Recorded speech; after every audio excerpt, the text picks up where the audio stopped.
Hey guys, tonight we're going to be taking a look at the Panda Breath. It's a smart chamber heater and filter for the Snapmaker U1. It also works with the BIQU P2S and the P1, and I believe it can be controlled from the slicer, but you can also connect to it via an app and control it from that as well. BIQU have provided this for free, which I'm delighted, so thanks very much BIQU. They've also provided a spare HEPA filter. I've accepted it on the basis that I'm going to install it, and anything that is wrong with it I will point it out during the install. I haven't been asked to say anything good or bad about it, so my opinions are my own. Alright, so when you open the box, you're greeted with just the heater itself, and it is a fairly hefty device. There's your heater panel down the bottom. Your HEPA filter sits in behind this. It can just be popped in there. The instructions for how to install it are via a QR code on the back, so make sure you access this before you begin installing. There are 3 parts required for the install that you have to print first, which are these. And these are clamps that essentially go onto the ends of the heater, and these bits here spread out and clamp the heater into the back of the printer. I've printed these out of polycarbonate. If all I had was the Snapmaker and no way of heating the chamber, I wouldn't be going with this, but I'm not sure how hot this gets, so I'm guessing hot enough that PLA isn't going to be a success anyway, so something stronger than that. It doesn't say anything about it in the instructions that I could see or any recommendations, but ASA, ABS or polycarbonate if you can. That's my recommendation. So we'll try and install this and see what's involved. Okay, so before you start, you're going to have to lower your print bed down to the bottom, out of the way. And I'm going to detach this tool head and then move this front piece over here to the front left hand corner of the way. That should give me plenty of room to work. Essentially, when all this is installed, the cable will come up along the side here, up behind these brackets, and then out through the little gap here at the back, and it'll feed into the main power supply. Okay, so let's make a start. So detach tool head.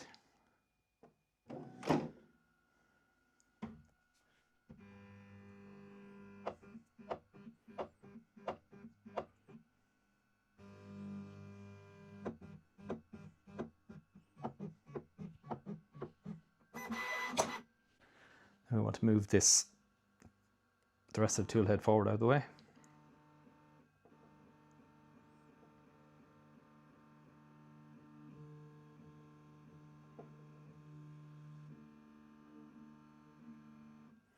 I'm going to take this poop container out of the way also. And now we should have plenty of room to work freely. So once you have your 3D parts printed and pushed onto the 2 ends of the heater, they can only go one way. You see I have the screws that came in the packet. They have been inserted to make this a lot easier. Your cable is then going to run up through the groove on the side. And once you have that in place, it should be a matter of just dropping it down towards the bottom of the heater or printer.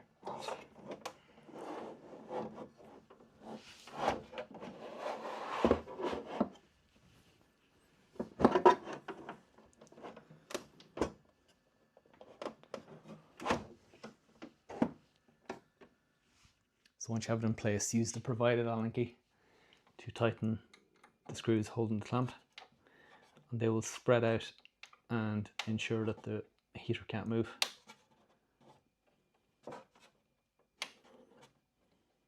Don't over tighten it. You just want to make sure that it doesn't come loose in the back of the printer and get caught in the heater or the printer bed.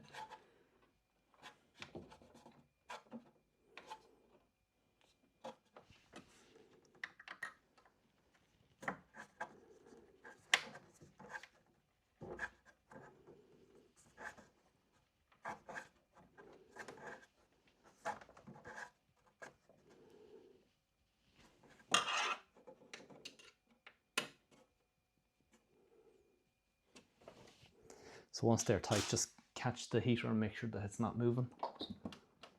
That is still a little bit loose. Just tighten it a little bit more.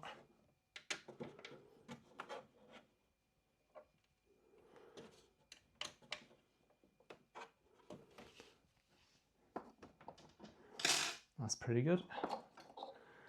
Remove the little cable tie wrap. So with the tool head out of the way, we're just going to get the cable, keep it flat, and direct it up behind this bracket here and here.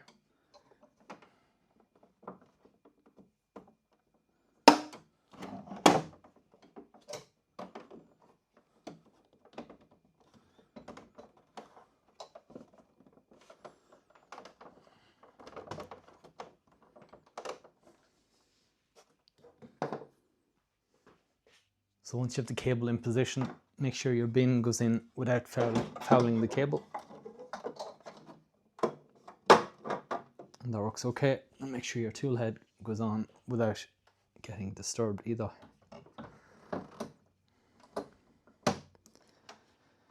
Now I do notice when you try to turn the cable here to bend it out the back, you can see the way the tool head is moving slightly. I'm wondering if that's going to cause any issues for alignment. Hopefully not, but might need to get some sort of a cable clip just for here to take the pressure off the clamp. Now we'll see how it goes. So to connect this up, essentially all you have to do is unplug your printer. I'm going to power it off first. Unplug it, and you're going to plug it into this splitter cable that they provide. And that'll give you power for your printer and power for your heater.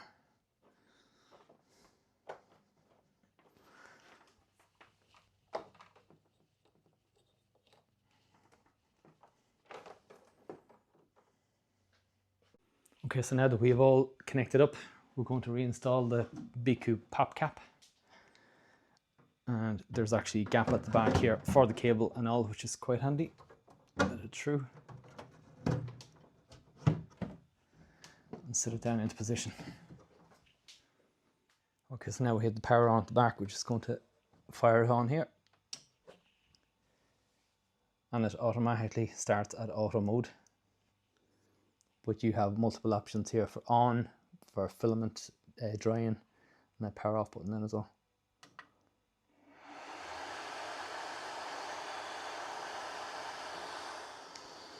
So that's the heating now. It automatically turns on once the build plate temperature is set by the slicer to 80 degrees. So let's just see how this goes.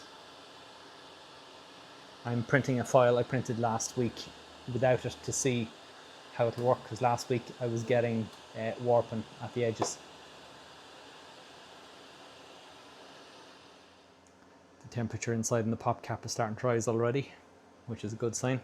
You might notice I have some sealant the whole way around it. It is weather stripping for a door, and it actually quietened down this cap a little bit.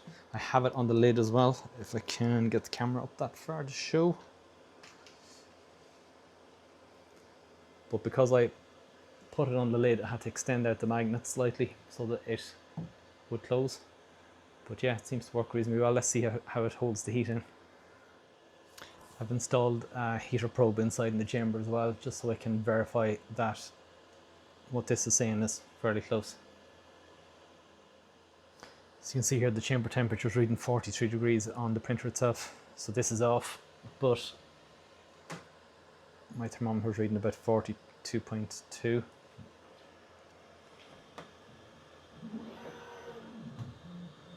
So it's pretty accurate. Okay, so I had to restart that test because I forgot to frickin' do a heated bed level on first, so it didn't stick. But the heater is working perfectly fine. It's at 52 degrees now, and the other gauge is reading 51.5. So pretty good. Let's see, hopefully this one will work. I don't have to redo it. Okay, so we're about 8 minutes in, and I have to say my office stinks. So this is not a reflection on the heater itself. The heater is working perfectly fine, as it should, but the Snapmaker is not meant for doing this. The gap here at the door, the amount of heat that's coming out of here, and the smell from from the fumes of the filament. Don't recommend doing this at all.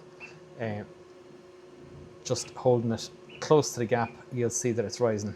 That's how much heat is coming out. It's literally blowing the heat out the door.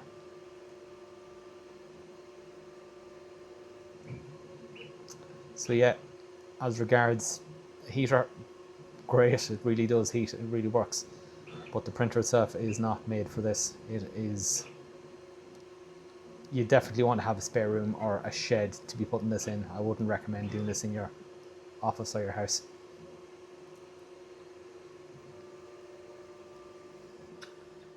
Okay, so we're more than halfway there at the moment and there's no sign of it warping or lifting so far, touch wood. I've had to go and tape up the door because the stink in here was ridiculous. This has actually improved it, so maybe BIQU or somebody could come up with a seal for the door that actually seals and keeps the heat and everything in, and the smell.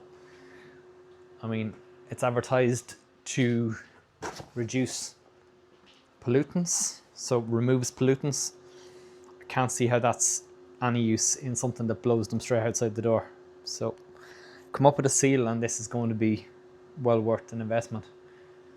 But as regards using it day to day, I don't think I would. It's definitely not usable inside in the house anyway. Whatever about using it in a shed, as I said, perfectly fine. But until this door is sealed, it's a waste of time. Okay, so this is just finishing off now. There's less than 2 minutes left on it. It has done 40 layers at 0.2 mils each and flawless, no warping, perfectly fine.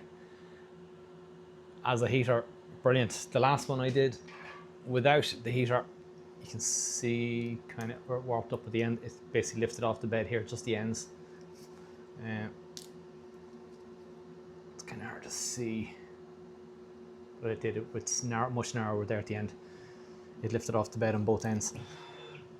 So that there completed after half an hour printing and absolutely no warpage. So yeah, as a chamber heater, brilliant job.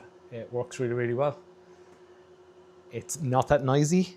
It's easy to set up. It's automatic.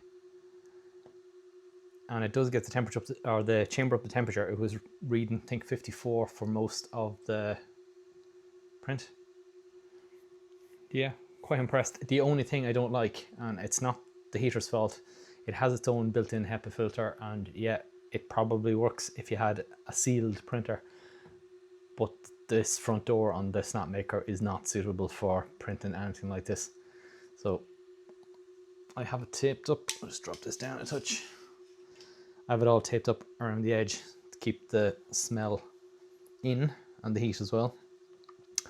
And that actually made a huge difference to the level of smell in here in the house. Yeah, so if somebody can come up with a better way of sealing the door, it's good.